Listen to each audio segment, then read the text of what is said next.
Nuestra lección siguiente es Señor, enséñanos a orar. Y vamos a ver que nuestros pasajes claves están en Lucas 11, del 1 al 13, Mateo 6, 9 al 15. Vamos a ver exactamente 4 puntos. Entonces, ¿qué es exactamente la oración? ¿Quién debe enseñar a orar? ¿Cómo nosotros debemos orar? Y el modelo de oración.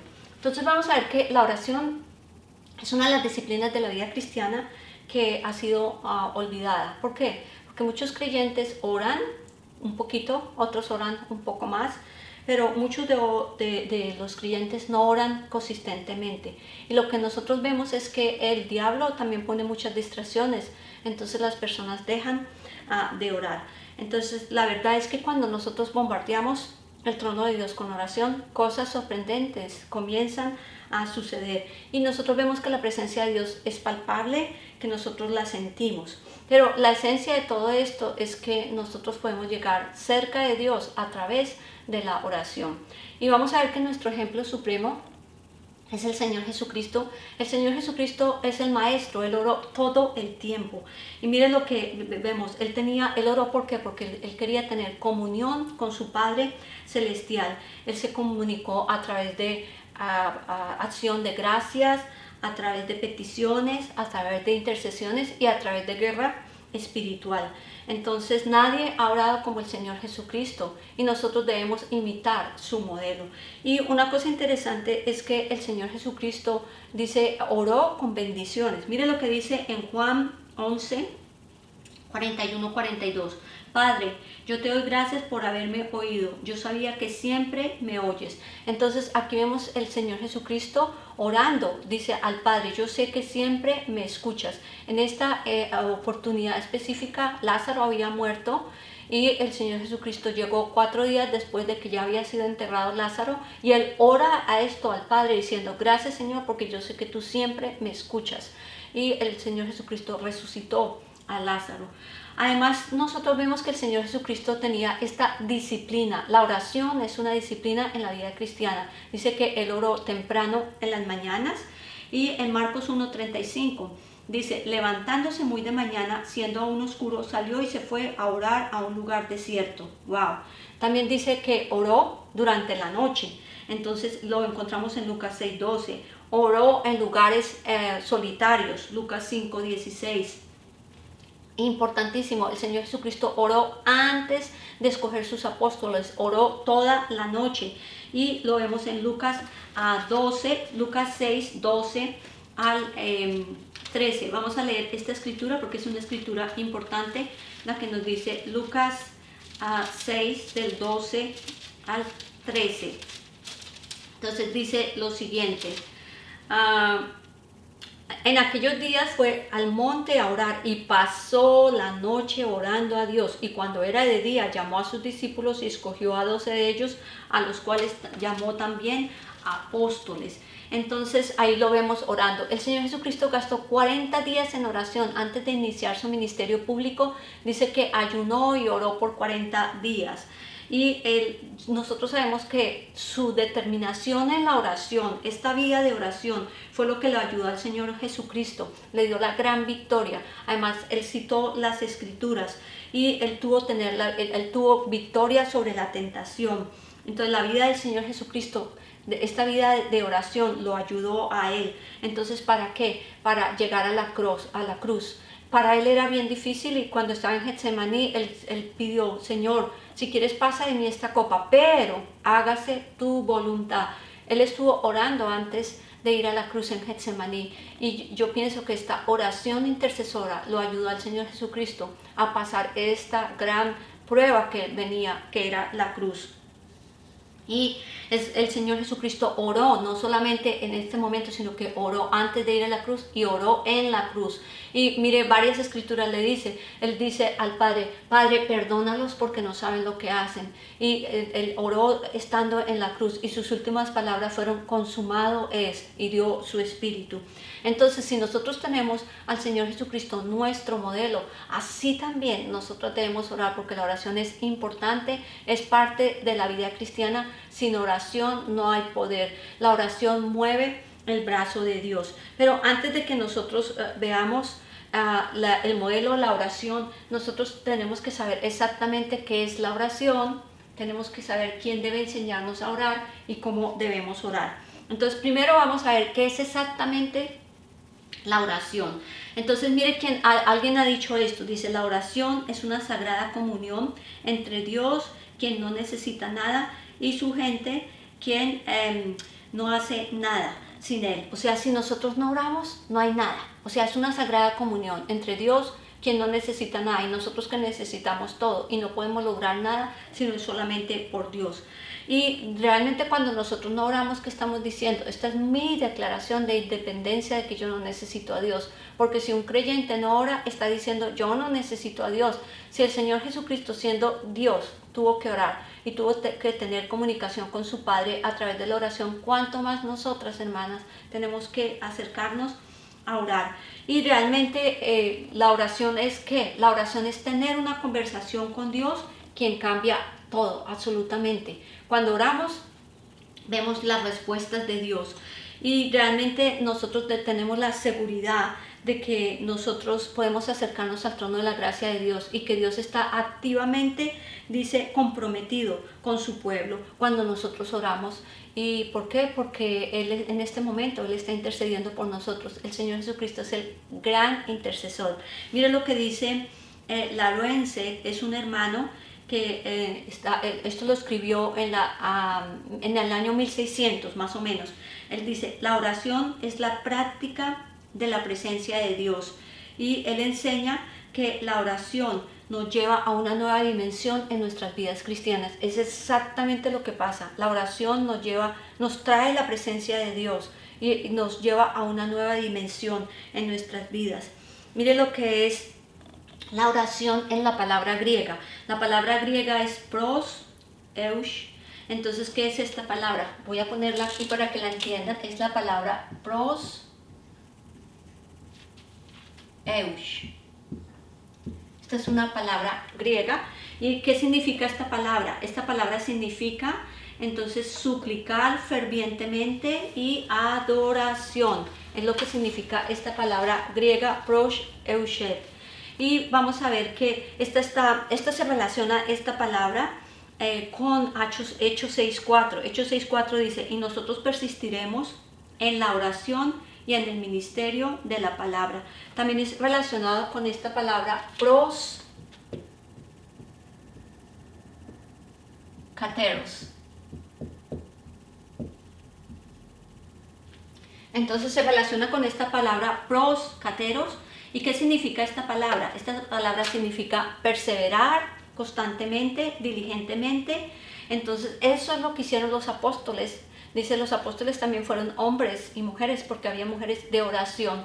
Y dice que ellos estuvieron en el Jerusalén antes de que el Espíritu Santo ascendiese, orando en Jerusalén dice que 120 personas, hasta que el Espíritu descendió sobre ellos. Pero ellos estaban comprometidos en la oración. Ellos se reunían en sus casas a orar. Entonces ellos lo hicieron diligentemente. Entonces, ¿qué significa esto? Nos está hablando a nosotros de diligencia, perseverancia. Entonces, es la presencia de Dios a nosotros.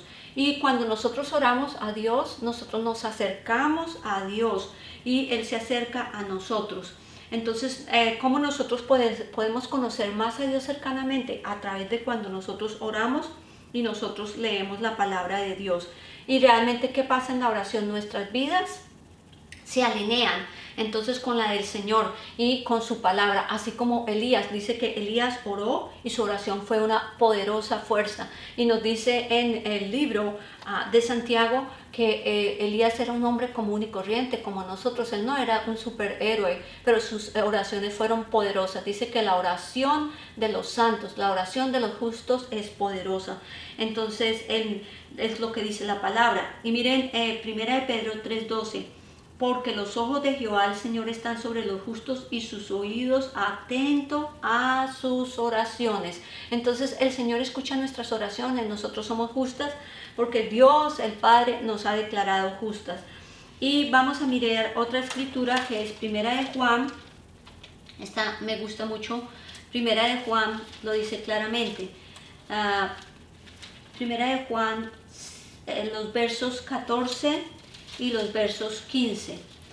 Entonces, 1 Juan 5, 14 y 15. Y esta es la confianza que tenemos en Él, que si pedimos alguna cosa conforme a su voluntad, Él nos oye. Y sabemos que Él nos oye en cualquier cosa que pidamos, sabemos que tenemos las peticiones que le hayamos hecho. Entonces esto es importante. Dios el Padre dice, nos escucha a nosotras, sus hijas, nuestras peticiones. Entonces esta es la primera. ¿Qué es exactamente la oración? Ya sabemos que es traer la presencia de Dios a nuestras vidas, es tener una conversación con el Creador del universo.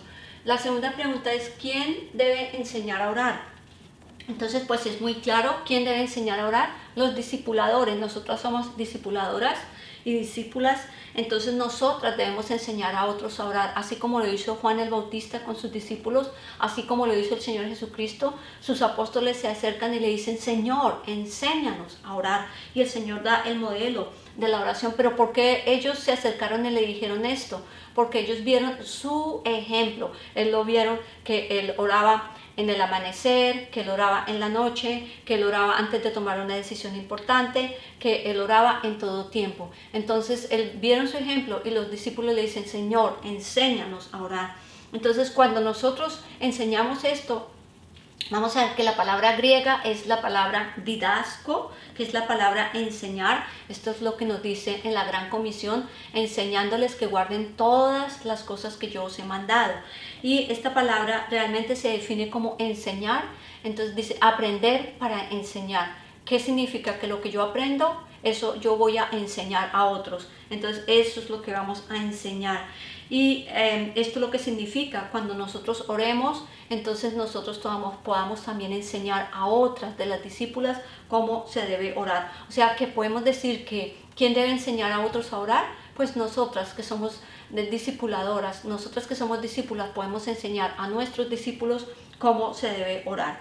Y otra pregunta que nos vamos a responder es ¿cómo nosotros debemos orar? Entonces es importante que nosotros oremos primero persistentemente. Mateo 7:7 dice lo siguiente, pedid y se os dará, buscad y hallaréis, llamad y se os abrirá. Entonces aquí nos habla de persistencia. ¿Saben que a veces nosotros nos desanimamos? Porque oramos y no recibimos respuesta. Pero mire lo que dice el Señor, pedid y se os dará. O sea, si yo pido, se me va a dar. Si yo busco, voy a hallar. Y si yo llamo, se me va a abrir. Entonces necesitamos hacerlo constantemente. Y esto es lo que significa aquí el verbo. Este verbo es en el griego y es usado para que nos habla de que continuemos haciéndolo. O sea, no nos cansemos, no desmayemos. Por eso lo debemos hacer persistentemente. Esto significa que nosotros debemos mantenernos y presionar y presionar y presionar y hacerlo y orar persistentemente. Segundo, nosotros debemos orar privadamente. Mire Mateo 6:6 dice, mas cuando tú ores, entra en tu aposento y cerrada la puerta ora. Entonces muy claramente lo dice, cómo nosotros debemos orar privadamente. Dice, cierra nuestro aposento, nadie tiene por qué saber, claro, podemos orar, vamos a ver que también lo podemos hacer en público, podemos orar, pero aquí básicamente nos está hablando de que la oración es privada. ¿Entre quién? Entre Dios y entre nosotros, no más. Entonces hagámoslo en privado. Entonces, ¿cómo nosotros no podemos, digamos, un enfoque que nosotros podemos hacer es que empecemos el 7 hacia arriba? Entonces podemos orar cada mañana por los siguientes 7 días, ¿sí? Por 7 minutos. La primera cosa que nosotros hacemos al despertarnos. Esto nos ayuda como a crear una disciplina. O sea, yo creo disciplina más o menos en un mes. Entonces, si yo lo hago continuo, yo creo disciplina. Pero siempre debemos hacerlo en esta forma. Pues privadamente es una de las formas. También podemos orar públicamente. Entonces dice, los apóstoles, pues, ¿qué hicieron? Los apóstoles iban a la iglesia o a la sinagoga donde ellos estaban o en las casas, oraban. Entonces ellos estaban conectados todo el tiempo. ¿Cómo estaban conectados? Entonces, pues constantemente con otros hermanos orando. ¿Y cómo nosotras podemos estar conectadas? Pues podemos hacerlo persona a persona, pero también ahorita podemos utilizar muchos medios. Nosotros tenemos esta tecnología, podemos utilizar Facebook, podemos utilizar Skype, WhatsApp, Zoom, podemos utilizar el teléfono, entonces para tener comunicación con una o dos hermanas o tres hermanas y estar orando. Entonces esta es otra buena forma. El cuarto es que nosotros debemos orar específicamente, hermanas, este punto es muy importante. Mire lo que dice Santiago 4:2. Ustedes no tienen porque ustedes no piden. Eso es lo que dice Santiago. Entonces, ¿Dios qué quiere? Dios quiere que nosotros exactamente le pidamos a Él lo que nosotros necesitamos. ¿Qué significa esto? Que nosotros debemos orar por personas específicas, por nombres, para que sean salvos. Podemos orar específicamente por misioneros. Podemos orar por la gente enferma específicamente. Podemos confesar nuestros pecados y ser específicos delante de Dios, porque a veces nosotros decimos, Señor, perdóname. Pero perdóname de qué. Entonces si yo mentí, Señor, perdóname porque yo mentí. Y si vamos a orar específicamente por la hermana, entonces yo, por ejemplo, quiero orar específicamente por mi hermana Connie Martínez. Y yo digo, Señor, yo oro por mi hermana Connie Martínez. Señor, mira su situación, bendícela, Señor. Y si ella tiene una necesidad especial, yo puedo orar por su necesidad especial. O por mi hermana Maritza Valle, también lo mismo. Señor, yo oro por su situación específica. Entonces el Señor quiere que que lo hagamos específicamente. Otro punto es que nosotros debemos orar confidencialmente y con fe. Y mire lo que el Señor les dice a los discípulos. Dice que algunas personas se acercaron y le dijeron a él, un padre de familia, yo traje a tus discípulos mi hijo que estaba epiléptico y ellos no lo pudieron sanar. Entonces los discípulos le dicen, Señor, ¿por qué nosotros no pudimos sanarlo? Y el Señor dice, porque ustedes no tienen fe. Pero si ustedes tienen fe, como un grano de mostaza, ustedes le pueden decir a este monte, muévete, y el monte se va a mover.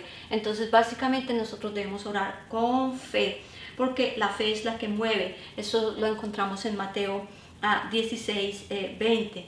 Y finalmente nosotros debemos orar constantemente a través del día. Esto está en 1 de Tesalonicenses 5:17, nos dice la palabra que oremos sin cesar. Ahora, ¿qué significa esto? No significa que yo voy a estar 24 horas todo el tiempo orando, pero sí significa que si yo me levanto en la mañana, lo primero que yo debo tener comunicación es con mi Padre Celestial. Entonces dice, y nosotros necesitamos dirección, necesitamos cosas en nuestro día, entonces oremos por dirección, pidámosle a él sabiduría, pidámosle al Señor que nos guarde la tentación, que nos ayude a pasar la tentación, que nos libre. Entonces nosotros podemos pedir, y todo esto incluye desde que nosotros nos levantamos, o sea, a través del transcurso del día, entonces nosotros podemos hacer esto, y además nosotros podemos en la noche ya entonces darle gracias a Dios por todo lo que nosotros hemos vivido en ese día, y así nos estamos comunicando con Dios. Y hay algunas recomendaciones para la oración. Primero, pues en nuestra oración nosotros debemos enfocar nuestra atención en Dios. Y luego sí, nosotros podemos orar por otras personas, por nuestros esposos, nuestras familias, nuestros hijos, nuestros familiares, amigos, por la iglesia. Nosotros oramos y podemos nosotros utilizar escrituras específicas de la palabra para que nosotros podamos orar. Y ya podemos orar por necesidades especiales. Hay otro tip que les quiero dejar, es en las distracciones. ¿Por qué? Porque las distracciones en nuestra vida de oración son frecuentes. Satanás siempre pone distracciones para que nosotros dejemos de orar. Pero hay distracciones en nosotras, como por ejemplo películas, de la televisión, shows que nos gusta ver, social media es una gran distracción, internet es otra distracción. Entonces muchas veces nosotros tenemos que cerrar esas distracciones, dejarlas aparte para que nosotros oremos. ¿Y qué les invito? Identifiquen sus distracciones. ¿Cuál es mi distracción en mi vida que evita que yo ore? De pronto yo oro, pero el Señor quiere que yo ore más. Entonces, ¿qué es esta distracción? Es social media. Yo estoy mirando mucho internet, voy mucho a Facebook. Entonces, cortemos el tiempo, disminuyamos este tiempo y tenemos que eliminar estas distracciones. Y reemplace ese tiempo libre, ¿cómo? Orando y estudiando la palabra de Dios. Entonces, esa es la pregunta, ¿cómo debemos orar? Ahora sí vamos directamente al modelo de la oración. Entonces vamos a ver que el Señor Jesucristo les da a los apóstoles este modelo de la oración. Y vamos a leer, esto lo encontramos en Lucas 11 del 1 al 4, Mateo 6 del 9 al 15. Voy a utilizar la cita de Mateo 6 del 9 al 15. Es una cita importante y mire lo que el Señor Jesucristo dice. Entonces vosotros pues oraréis así: Padre nuestro que estás en los cielos, santificado sea tu nombre. Venga tu reino, hágase tu voluntad como en el cielo, así también en la tierra. El pan nuestro de cada día, dánoslo hoy, y perdónanos nuestras ofensas o nuestras deudas, como también nosotros perdonamos a nuestros deudores. Y no nos metas en tentación, mas líbranos del mal, porque tuyo es el reino y el poder y la gloria por todos los siglos. Amén. Ahí termina, pero se añade algo acerca del perdón. Dice en el 14:15, porque si perdonáis a los hombres sus ofensas, os perdonará también a vosotros vuestro Padre Celestial. Mas si no perdonáis a los hombres sus ofensas, tampoco vuestro Padre os perdonará vuestras ofensas. Y vamos a leer en Lucas 11, los versos 1, entonces al 4, versos 1 al 4. Lucas 11, 1 al 4. Aconteció que estaba Jesús orando en un lugar, y cuando terminó, uno de sus discípulos le dijo: Señor, enséñanos a orar, como también Juan enseñó a sus discípulos. Y le dijo: cuando oréis, decid: Padre nuestro que estás en los cielos, santificado sea tu nombre, venga tu reino, hágase tu voluntad, como en el cielo, así también en la tierra. El pan nuestro de cada día, dánoslo hoy, y perdona nuestros pecados, porque también nosotros perdonamos a todos los que nos deben, y no nos metas en tentación, mas líbranos del mal. Entonces aquí tenemos este modelo de oración, ¿sí? Es realmente un modelo que el Señor Jesucristo nos deja. Nosotros sabemos que el ejemplo para los apóstoles fue la vida de oración del Señor Jesucristo. Él fue su ejemplo y ellos querían aprender de quién, del Maestro, del Señor Jesucristo. Y es así que el Señor nos deja este modelo de oración que es importante. Entonces leamos la primera parte. El Señor dice: venga, dice, vosotros pues oraréis así: Padre nuestro que estás en los cielos. Entonces, si nosotros miramos, nuestra oración debe comenzar con eso: Padre nuestro. No que nosotros todo el día repitamos: Padre nuestro que estás en los cielos, santificado sea tu nombre. Ese no es el fin. El fin es que nosotros sepamos qué significa esto. Entonces, el Señor Jesucristo enfatiza que nosotros aquí debemos es adorar a Dios el Padre. Padre nuestro que estás en los cielos. Está enfatizando esta necesidad de que nosotros adoremos y alabemos a Dios. Y nosotros sabemos que nosotros entramos en nuestra oración a través de la adoración y de la alabanza. Y mire lo que dice el salmista: entrad por sus puertas con acción de gracias, por sus atrios con alabanza, alabadle, bendecid su nombre. ¿Por qué nosotros debemos adorar a Dios, hermanas? Porque Dios es el creador del universo, porque Él es el Dios todopoderoso, porque Él es el Señor de señores, porque Él es el Rey de reyes, porque Él está sentado en su trono, porque Él es soberano. Entonces, ¿por qué? Porque Él merece nuestra adoración y nuestra alabanza. Entonces, nuestra oración debe comenzar siempre con adoración. Es lo que dice: Padre nuestro que estás en los cielos. Entonces recordemos esto. La segunda cosa que el Señor Jesucristo dice en el Padre nuestro o en el modelo de oración, dice: venga tu reino, hágase tu voluntad como en el cielo, así también en la tierra. Pero perdón, antes de ese dice: Padre nuestro que estás en los cielos. Segundo, santificado sea tu nombre. Entonces vamos a ver que a través de la Biblia nosotros encontramos diferentes nombres de Dios. Entonces estos nombres, porque son importantes, porque estos nombres nos dicen acerca de un atributo de Dios. ¿Quién es Dios? Entonces de su naturaleza divina, de su carácter. Y a través de estos nombres nosotros podemos adorar a Dios. Ya habíamos dicho que nosotros decimos: Padre nuestro que estás en los cielos, es adoración, alabanza. Pero ahora, ¿cómo lo vamos a adorar? Entonces vamos a ver estos diferentes nombres. Entonces el primer nombre, por ejemplo, hay muchísimos, pero voy a dar algunos ejemplos. Está Jehová Jireh. ¿Qué significa Jehová Jireh? El Señor es mi proveedor. Entonces yo puedo decir: Señor, provéeme porque tú eres Jehová Jireh, mi proveedor. Eso está en Génesis 22:14. Entonces Él es nuestro proveedor. Él es que provee todas nuestras necesidades. También lo podemos conocer como Jehová Rafa. ¿Y quién es este Jehová Rafa? Es el Señor que sana. Él sana todas nuestras dolencias, nuestras enfermedades. Está en Éxodos 15:26. Él dice que Él nos quiere sanar, que Él no va a mandarnos enfermedades, sino que Él quiere sanarnos a nosotros. Entonces, por este nombre nosotros pedimos al Señor. También encontramos otro nombre, Jehová Nisi. Entonces, ¿qué es este Jehová Nisi? Él es mi estandarte, Él es quien defiende mi causa, Él es que pelea por mí. Lo encontramos en Éxodo 14:14. Él pelea, Él nos defiende. Otro nombre de Dios es Jehová Makadesh. ¿Qué significa esto? El Señor quien santifica. Entonces es Dios quien me santifica, es Dios quien me hace santa, pura delante de Él. Eso lo encontramos en Levíticos 20:7-8. También encontramos otro nombre. Entonces está el nombre de Jehová Shalom, o sea, el Señor es mi paz. Entonces recuerden lo que el Señor Jesucristo dijo en el Nuevo Testamento: mi paz os dejo, mi paz os doy. No se turbe vuestro corazón ni tenga miedo. Él es nuestra paz, nuestro Shalom. Eso está en Jueces 6:24.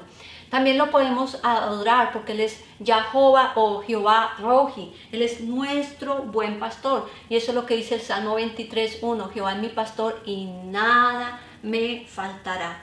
Además tenemos otro nombre, está Jehová Sikenut. Esto significa que el Señor es nuestra justicia. Entonces, ¿por qué? Porque Él es justo, porque Él quiere lo mejor para nosotros, Él es recto. Entonces lo encontramos en Jeremías 23, los versos 5 y 6. Y finalmente podemos decir Jehová Chama, el Señor está presente. Nosotros sabemos que Él está presente donde quiera que nosotros estamos. Él es omnipresente, Él está en todas partes. Y esta cita está en Ezequiel 48:35.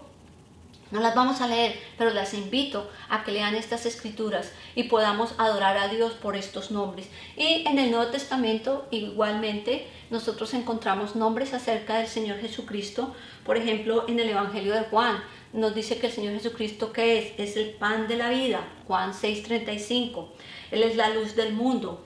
Entonces lo encontramos en Juan 8:12.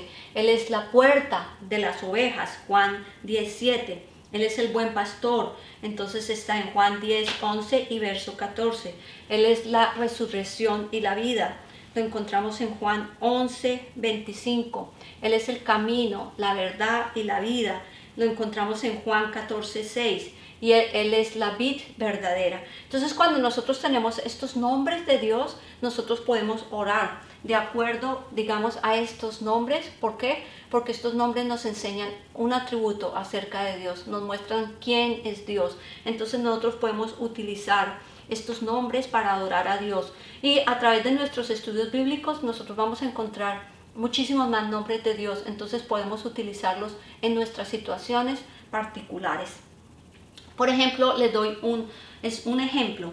Digamos, si nosotros estamos orando por protección, entonces nosotros podemos decir: Padre, Señor, yo te alabo porque tú eres Jehová Nisi, tú eres quien defiende mi causa, tú peleas conmigo mientras yo estoy en silencio. Nosotros decimos: Señor, tú eres quien pelea la batalla por mí y tú eres quien me defiende, Señor, y tú me guardas mi vida de toda plaga. Dice la palabra que no tocará morada, o sea, no tocará mi vida ninguna plaga. Y dice: tú mandarás tus ángeles acerca de mí que me protegen y me guarden.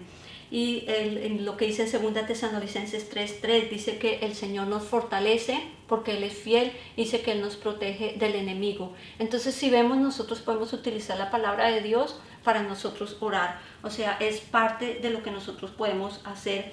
Y lo importante es que nosotros podemos aplicar cualquier palabra de la Escritura de acuerdo a nuestras situaciones y necesidades. Entonces, cualquier situación que nosotros estamos viviendo, nosotros podemos ir a la palabra de Dios y nosotros podemos utilizarla en nuestra oración. Así como el Señor Jesucristo. El Señor Jesucristo siempre oró, pero el Señor Jesucristo utilizó diferentes palabras, diferentes escrituras. Así nosotras también podemos utilizar esto en la palabra de Dios. Entonces, esto es una herramienta que nos ayuda para que nosotros podamos orar.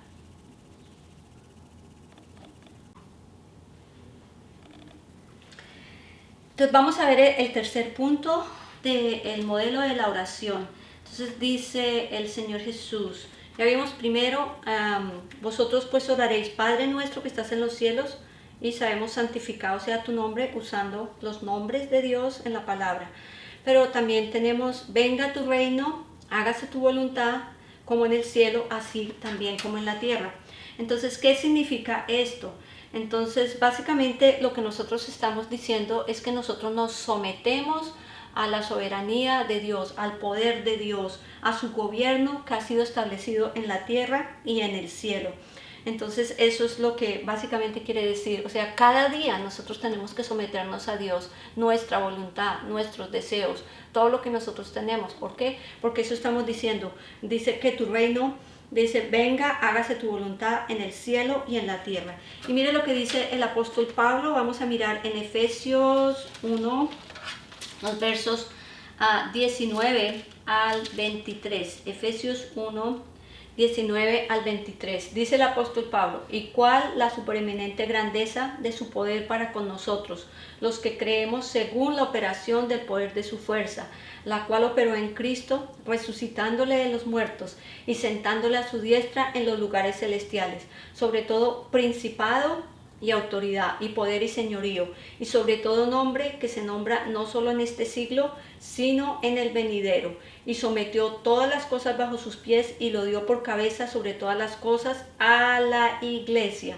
Entonces sí, en esta escritura nos dice muy claramente que el Señor Jesucristo dice que Él tiene el dominio sobre todas las cosas. Él tiene el principado, la autoridad sobre todo nombre que se nombra en este siglo, sino y también en el venidero. Y dice que Él sometió todas las cosas y lo puso por cabeza, entonces al Señor Jesucristo por cabeza de la iglesia. Si Dios el Padre lo puso al Señor Jesucristo por cabeza, nosotros todos los días debemos someternos al gobierno del Señor Jesucristo. Y esto fue uno de los ejemplos. María, recuerdan, la madre del Señor Jesucristo, lo habíamos mencionado en la otra lección. María, cuando el ángel se presenta y le dice, salve, muy favorecida, el Señor es contigo. Y el ángel le anuncia que ella iba a tener en su vientre el Señor Jesucristo. Ella dice, he aquí tu sierva, hágase conforme a tu palabra. Esa debe ser la forma que nosotros nos sometemos, Señor. He aquí tu sierva, hágase conforme a tu palabra. Entonces esto es lo que nosotros debemos aprender. Y también el ejemplo, el mayor ejemplo, el Señor Jesucristo. Él se sometió al Padre en todo. Él dijo, cuando ya murió en la cruz, sus últimas palabras que él dijo fue, consumado es. Él obedeció al Padre, él se sometió al Padre. O sea, él hizo todo lo que el Padre quiso que él hiciese. Entonces ahí vemos que él lo hizo, ¿por qué? Porque él estaba sometido al Padre. Entonces mi pregunta es que si nosotras estamos dispuestas a someternos todos los días y estamos dispuestas también a morir a todos nuestros deseos egoístas, porque eso es lo que Dios quiere que nosotros hagamos. Mira lo que dice Lucas 9:23, y decía a todos, si alguno quiere venir en pos de mí, niéguese a sí mismo, tome su cruz cada día y sígame. Y saben que, hermanas, ese negarse a nosotras mismas es que nosotros nos neguemos a todo lo que a nosotros nos gusta, nuestros deseos pecaminosos, que nosotros muramos a esto y que muramos a lo que no le agrada a Dios. Hay cosas en nuestra vida que no le agradan a Dios, que nos sometamos a su señorío todos los días. Eso es lo que Él significa. Entonces, es cuando Él dice que tu reino venga, entonces estamos diciendo que nosotros nos sometemos al reino de Dios, al señorío del Señor Jesucristo, y que nos sometemos a su voluntad. Así como el Señor Jesucristo se sometió al Padre, nosotros debemos someternos a Él. Eso es la parte en la oración. Luego encontramos el cuarto. Mire lo que dice en la oración, en el modelo de la oración. Él dice, el pan nuestro de cada día, dánoslo hoy. Entonces está en Mateo 6:11. Entonces nosotros sabemos que Dios es nuestro Padre, ¿sí? Y Él nos instruye a nosotros que pidamos a Él por todas nuestras necesidades.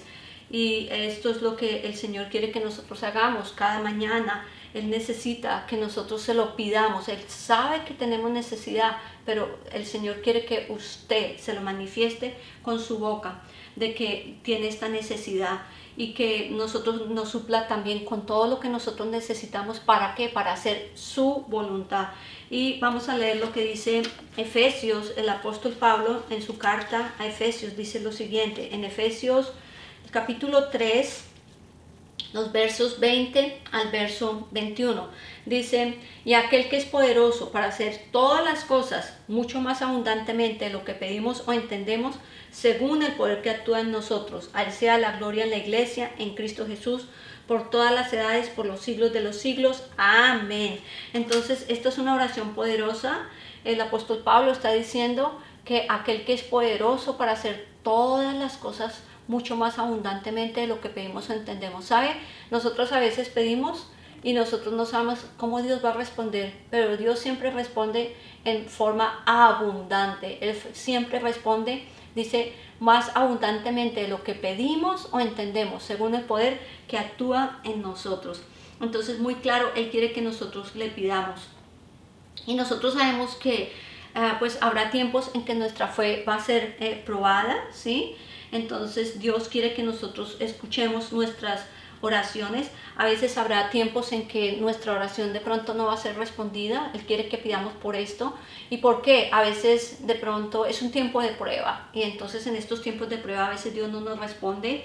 A veces es porque hay un pecado que no ha sido confesado en nuestras vidas y nosotros sabemos que los pecados bloquean la bendición de Dios, bloquean la oración. O sea, Dios quiere responder, pero a veces no puede responder porque hay un pecado.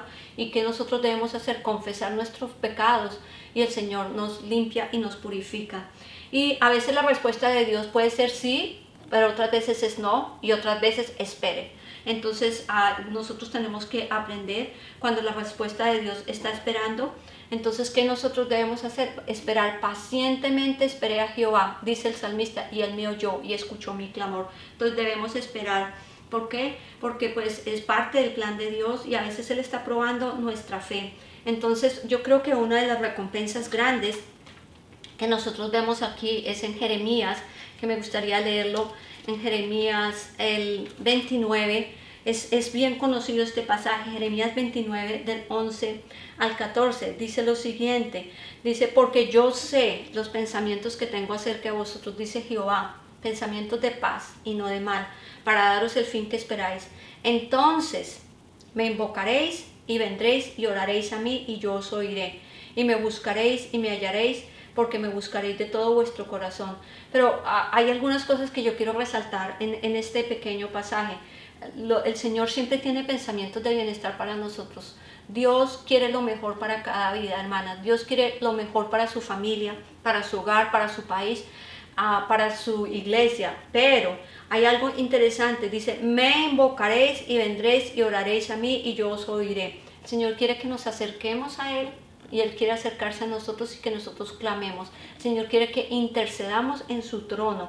Y dice, y me buscaréis y me hallaréis, porque me buscaréis de todo vuestro corazón. Entonces aquí hay algo interesante, dice, nosotros tenemos que buscar a Dios de todo nuestro corazón. Nuestra prioridad debe ser buscar al Señor.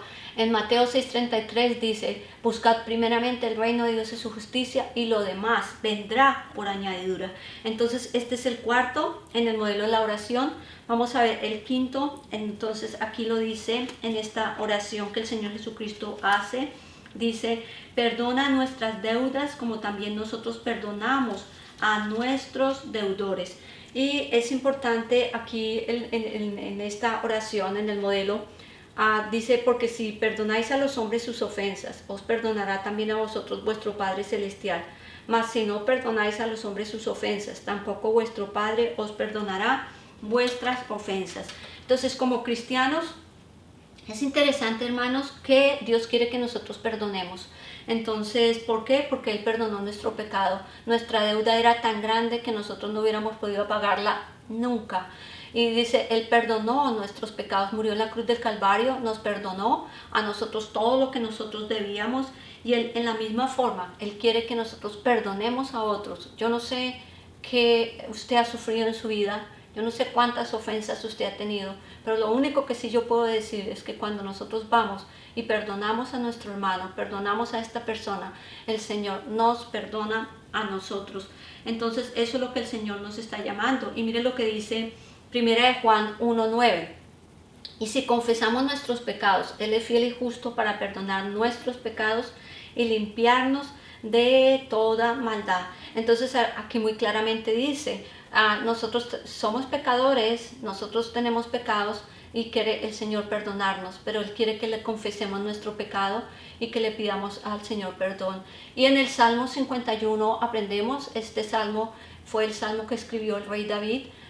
Él había pecado, había cometido adulterio, había mandado matar a este hombre de esta mujer, Betsabé, el esposo, y que él confiesa su pecado y él dice, oh Señor, crea en mí, oh Dios, un corazón limpio, renueva un espíritu recto dentro de mí, no me eches delante de ti y no quites de mí tu Santo Espíritu y vuélveme al gozo de tu salvación. Esta debe ser nuestra oración y pues el Señor quiere que pidamos perdón, pero también que perdonemos a otras personas. Y algo clave cuando nosotros estamos en la parte de la oración, en el perdón, clave, hay dos cosas. Una es humildad. Nosotros tenemos que tener humildad, ¿sí? Para reconocer que nosotros somos pecadores y para que podamos perdonar a otros. No podemos hacerlo por nosotras mismas, pero Dios nos da la fortaleza y Dios nos da la sabiduría y Dios nos da la humildad para poder perdonar a otros. Y confesión. Entonces, como dice, si confesamos nuestros pecados, Él es fiel y justo. Confesar significa que nosotros confesamos, nos arrepentimos, significa que nosotros giramos completamente, o sea, que dejamos de hacer lo que estábamos haciendo. Eso significa confesión. Entonces necesitamos confesar nuestros pecados y arrepentirnos. Y si nosotros realmente no estamos seguros de qué nosotros tenemos, de qué hemos pecado, entonces hay una oración que nos ayuda en el Salmo 139, 23, 24. Mire lo que dice el salmista. Examíname, oh Dios, y conoce mi corazón. Pruébame y conoce mis pensamientos, y ve si hay en mí camino de perversidad y guíame en el camino eterno. Wow, entonces aquí el salmista está pidiendo aún por esos pecados que nosotros no sabemos que hemos cometido. Entonces nosotros podemos, Señor, muéstrame, Señor, examina mi corazón, pruébame, Señor. Ve si en mí hay camino de perversidad y guíame en el camino eterno. Y nosotros sabemos que confesar al Señor nuestros pecados en contra de Dios, porque realmente cuando pecamos lo estamos haciendo en contra de Dios, es una parte del proceso. Entonces debemos nosotros hacerlo. Miren lo que dice respecto a esto. Santiago nos da una parte muy importante, nos enseña acerca de este proceso. Santiago 5:13 al 20. ¿Está alguno entre vosotros afligido? Haga oración. ¿Está alguno alegre? Cante alabanzas. ¿Está alguno enfermo entre vosotros? Llame a los ancianos de la iglesia y oren por él, ungiéndole con aceite en el nombre del Señor. Y la oración de fe salvará al enfermo y el Señor lo levantará, y si hubiere cometido pecado le serán perdonados. Confesaos vuestras ofensas unos a otros y orad unos por otros para que seáis sanados. La oración eficaz del justo puede mucho. Elías era hombre sujeto a pasiones semejantes a las nuestras y oró fervientemente para que no lloviese, y no llovió sobre la tierra por 3 años y 6 meses. Y otra vez oró y el cielo dio lluvia y la tierra produjo su fruto. Hermanos, si alguno entre vosotros se ha extraviado de la verdad y alguno le hace volver, sepa que el que haga volver al pecador del error de su camino salvará de su muerte su alma y cubrirá multitud de pecados. Entonces fíjense que aquí en esta parte nos habla aquí el Santiago de la oración, es tan importante. Dice que nosotros debemos confesar nuestras faltas unos con otros. ¿Por qué? Porque esto es como cuando nosotros tenemos una relación responsable. Dios quiere que nosotros confesemos a otros. Y realmente, ¿cómo lo hacemos? Nosotros cuando estamos en el discipulado, cuando yo lo hago y yo puedo confesar mi pecado, entonces seguramente mi discípulo también se siente en libertad de poder confesar su pecado. Y lo dice aquí la palabra. Entonces, que nosotros hagamos esto, podamos hacerlo y podamos confesar. Y mire que dice que la oración eficaz del justo puede mucho. La oración eficaz del justo es poderosa. La oración de Elías fue poderosa. Elías oró y hubo lluvia en la tierra. Primero no hubo lluvia y después oró y hubo lluvia después de 3 años, más o menos 3 años y medio. Entonces el Señor quiere que nosotros oremos y el Señor quiere que confesemos nuestros pecados unos a otros y también quiere que nosotros perdonemos, ya lo hemos dicho, perdonemos las ofensas y que no, cuando yo no perdono, que hay en mí, hay amargura, y sabe que amargura, y la amargura lleva a un espíritu que no perdona. Y cuando esto sucede, entonces Dios el Padre no nos perdona a nosotros. Y nosotros no queremos que Dios no nos perdone a nosotros. Y mire lo que dice Lucas 6:37, perdonad y seréis perdonados. Entonces tenemos este punto importante en la oración, en el modelo de la oración. Vamos a ver el sexto punto de la oración. Dice, y no nos metas en tentación. Debemos tener muy claro, hermanas, es que Dios no tienta a nadie, sino, ¿por qué? Porque Él es puro, Él es santo, Él es sin pecado y Él quiere que nosotros, Él quiere que nosotros dejemos nuestro pecado y que nosotros seamos cubiertos con la rectitud de Dios.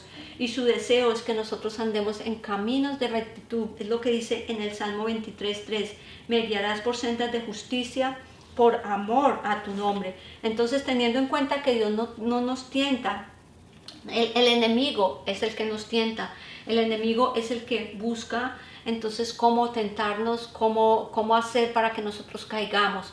Y recordemos que si el Señor Jesucristo fue tentado, Él estuvo ayunando por 40 días y fue tentado por el enemigo, pero como el Señor Jesucristo se defendió con la palabra, Él dijo, escrito está, escrito está, y asimismo nosotros debemos usar la palabra. Entonces eso es lo que hizo, lo dice en Lucas 4:13, y cuando el diablo hubo acabado toda tentación, se apartó de él por un tiempo. Entonces sabemos que el Señor Jesucristo superó este tiempo de tentación, ¿cómo? Con ayuno, con oración, y Él citó las Escrituras. Entonces nosotros podemos pedir al Señor, y nosotros podemos hacer lo mismo, que nos muestre, cuando estamos en tentación, que nos muestre un camino de escape, porque a veces nosotros pedimos, sí Señor, líbranos de la tentación, ayúdanos, pero Señor, muéstrame este camino de escape. Y esto es en la Biblia. 1 Corintios 10:13 dice lo siguiente, no nos ha sobrevenido ninguna tentación que no sea humana, pero fiel es Dios, que no nos dejará ser tentados más de lo que poder resistir, sino que dará juntamente con la tentación la salida para que podáis soportar. Entonces fíjate que muy claramente el Señor dice que Él da la salida para que nosotros podamos soportar, entonces para que nosotros podamos salir victoriosos entonces de la tentación. Entonces nosotros podemos pedir a Dios. Recordemos que el enemigo viene a tentarnos, pero nosotros podemos superarla con la ayuda de Dios, y pidamos al Señor y el Señor nos ayuda. Eso es parte de la oración. Luego encontramos el séptimo punto de este modelo de la oración, y él dice, líbranos del mal. Entonces lo dice ahí en Mateo, lo está diciendo en la oración, líbranos del mal. Entonces es importante que aquí Dios quiere que nosotros nos sometamos a Dios y que resistamos al diablo. Y es lo que dice en Santiago 4:7, someteos pues a Dios, resistid al diablo y huirá de vosotros. Y además el apóstol Pablo nos dice muy claramente que nosotros no debemos dar lugar al diablo, ¿sí? ¿Por qué? Porque a veces nosotros nos enojamos y entonces no perdonamos. Entonces aquí dice, no demos lugar al diablo. Entonces, ¿por qué? Líbranos del mal. Muy claramente lo está diciendo el Señor Jesucristo. Y además nos habla de que nosotros vamos a tener una guerra espiritual. Nosotros estamos en una lucha, en una batalla espiritual. Y mire lo que dice Efesios 6:12, es importantísimo. Efesios nos está hablando de la armadura que nosotros tenemos, que es lo que Dios nos ha dado para la batalla espiritual, y esto es parte de la oración. Entonces en Efesios 6:12 dice, porque no tenemos lucha contra sangre y carne, sino contra principados, contra potestades, contra gobernadores de las tinieblas de este siglo, contra huestes espirituales de maldad en las regiones celestes. Entonces fíjense que aquí nos está hablando muy claramente que hay una lucha espiritual, que hay una batalla espiritual que está en los lugares celestiales. Nosotros no lo vemos con nuestros ojos físicos, pero si nuestros ojos espirituales fueran abiertos, nosotros veríamos esta batalla espiritual. Estamos en una batalla. Satanás quiere tentarnos. Satanás solamente vino para matar, robar y destruir. Ese es su propósito. Pero Dios nos ha dado a nosotros la victoria. Y miren lo que dice Lucas 10:19. He aquí os doy potestad de hollar serpientes y escorpiones, y sobre toda fuerza del enemigo, y nada os dañará. Entonces muy claramente que son esas serpientes y escorpiones. Aquí se está refiriendo entonces a espíritus inmundos. Se está refiriendo a una actividad demoníaca. Entonces Dios ha dado a cada creyente autoridad y poder sobre todas las fuerzas de Satanás. Y él dice, ¿sabe qué, hermanas? El diablo no es temeroso de un cristiano, pero el diablo es temeroso de quién está en nosotros, y quién está en nosotros es el Señor Jesucristo, el Espíritu Santo. De eso el diablo es temeroso. Entonces sabemos que Dios nos ha dado a nosotros autoridad sobre Satanás. ¿Cómo? A través del nombre del Señor Jesucristo, a través de la sangre del Señor Jesucristo y a través de la palabra de Dios. Entonces nosotros nos podemos cubrir con la sangre del Cristo y pedimos al Señor que nos ayude a vencer de los ataques del enemigo, que podamos vencer estos ataques. Y mire lo que dice Apocalipsis 12:11. Este es otro pasaje importante. 12:11 dice lo siguiente: y ellos le han vencido por medio de la sangre del Cordero y de la palabra del testimonio de ellos, y menospreciaron sus vidas hasta la muerte. ¿Cómo hemos vencido? Por la sangre del Cordero, la sangre del Señor Jesucristo, y además por la palabra. Entonces tenemos la palabra de Dios. Cielo y tierra pasarán, mas la palabra de Dios no pasará. Entonces ahí tenemos cómo nosotros podemos vencer, y Dios nos ha equipado a nosotras con poderosas armas, ¿sí?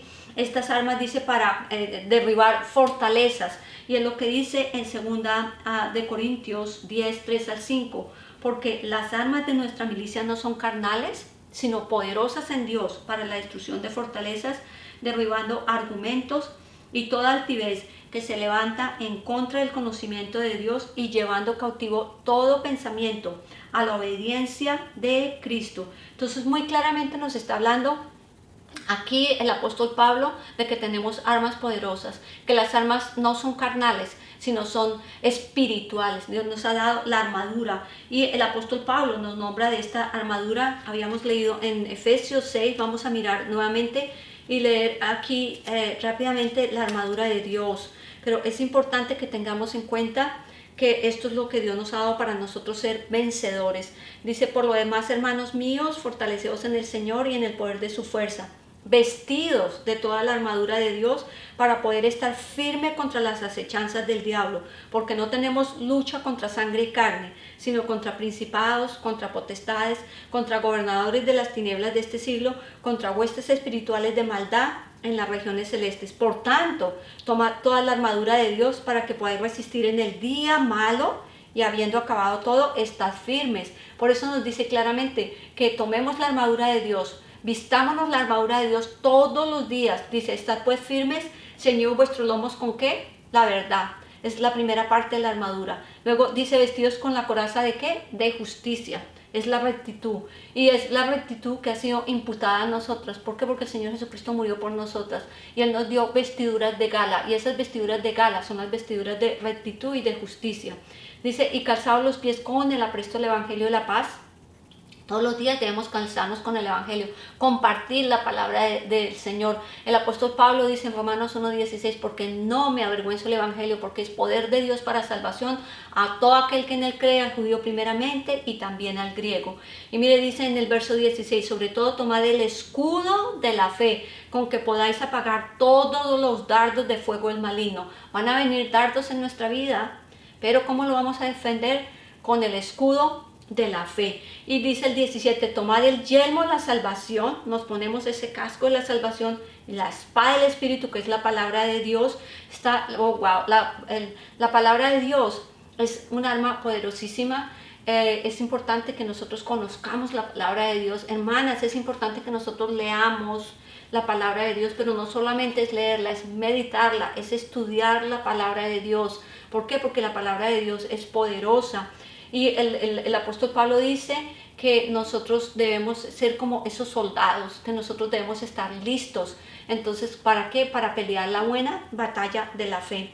Entonces tenemos que usar la palabra de Dios, porque cuando venga el tiempo de prueba, porque cuando venga el tiempo de tribulación y las tentaciones que el enemigo trae, ¿cómo nos vamos a defender? Con la palabra de Dios. Y tenemos palabras remas, las cuales nosotros podemos utilizar en el momento de la necesidad. Y finalmente dice en el verso 18, orando en todo tiempo, con toda oración y súplica en el Espíritu, y velando en ello con toda perseverancia y súplica por todos los santos. Entonces ahí envuelve también la oración, es parte, o sea, la oración envuelve todo, y realmente tenemos esta armadura que Dios nos ha dado para vencer al enemigo. Entonces nosotros sabemos que la vida cristiana, estamos en un campo de batalla, que nosotros estamos en guerra, que nosotros debemos ganar esta buena batalla en contra y ganar esta batalla en contra de Satanás. Y entonces, ¿para qué? Para que Dios nos dé la victoria diaria. Y esto lo hacemos a través de la oración. Entramos en batalla espiritual. Cuando yo voy y cierro la puerta, cuando yo me arrodillo, entonces ahí es cuando yo gano las batallas. La batalla se gana de rodillas. Eso es lo que así ganamos nuestras batallas espirituales. Y finalmente tenemos el último punto, dice tu reino. Entonces, porque tuyo es el reino y el poder y la gloria por todos los siglos. Amén. Entonces, finalmente nosotros vamos a cerrar ya es nuestra oración como, así como nosotros empezamos. Empezamos adorando a Dios y terminamos adorando a Dios. ¿Por qué? Porque dice muy claramente, porque suyo es el reino, el poder y la gloria por siempre. Entonces tenemos que adorar a Dios porque Él es el Rey de Reyes, Señor de Señores, porque Él es soberano en todo lo que existe, porque Él hace lo que Él quiere, porque Él es omnipotente, omnipresente, omnisciente, porque Él es glorioso y porque su reino se extiende en todo el universo. Entonces, cuando nosotros miramos esto, decimos, ¡guau! La oración es un privilegio de los hijos de Dios. Entonces, en este gran privilegio el Señor nos ha dado para que nos acerquemos a su presencia, para que nosotros miremos este modelo de la oración y para que nosotros podamos usarlo. Y nosotros sabemos que este privilegio nos ha sido dado a nosotros. ¿Por qué? Porque el Señor Jesucristo nos compró con su sangre preciosa. Entonces, si para el Señor Jesucristo la oración fue una prioridad, hermanas, la oración debe convertirse en una prioridad para nuestras vidas. Dios las bendiga grande y poderosamente.